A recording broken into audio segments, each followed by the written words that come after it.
மசோதாக்கள் மீது நடவடிக்கை எடுக்க குடியரசுத் தலைவருக்கு 3 மாதம் காலக்கெடு விதித்து உச்சநீதிமன்றம் தீர்ப்பளித்த விவகாரம் தொடர்பாக உச்சநீதிமன்ற தீர்ப்பை நீர்த்துப் போகச் செய்யக்கூடிய வகையில் மத்திய அரசு அவசர சட்டம் கொண்டுவர திட்டமிடப்பட்டிருப்பதாக தகவல் வெளியாகி இருக்கிறது.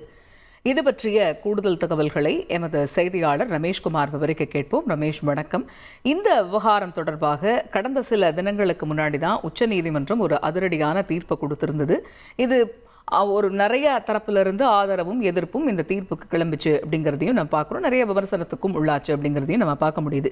இந்த நிலையில் இந்த உச்சநீதிமன்றத்தினுடைய தீர்ப்பை நீர்த்து போக செய்யக்கூடிய அளவில் மத்திய அரசு ஒரு அவசர சட்டம் கொண்டு வரதுக்கும் திட்டமிட்டிருப்பதா ஒரு தகவல் இருக்கிறது. அது பற்றிய முழு விவரங்கள் என்ன?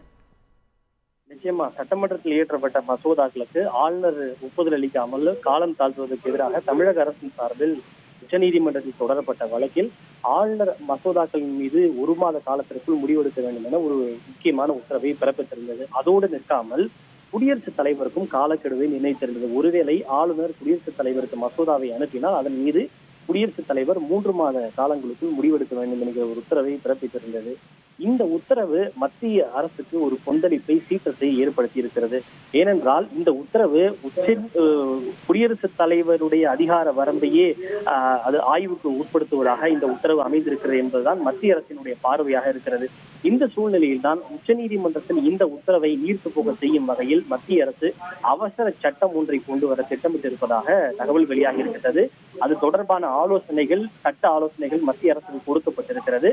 அதை கொண்டு வரலாமா என்பது தொடர்பான விரிவான தீவிரமான ஒரு ஆலோசனையும் மத்திய அரசு தரப்பில் மேற்கொள்ளப்பட்டு வருவதாக நமக்கு தகவல் கிடைத்திருக்கிறது. ஒருவேளை அப்படி அவசர சட்டத்தை மத்திய அரசு கொண்டு வருவதாக இருந்தால் அடுத்த வாரம் அமைச்சரவையில் இது கொண்டு வரப்படுவதற்கான வாய்ப்புகள் அதிகம் இருக்கிறது.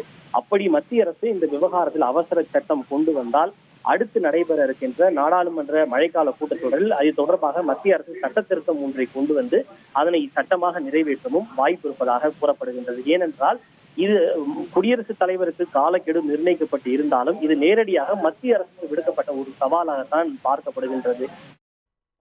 தகவல்களுக்கு நன்றி ரமேஷ்.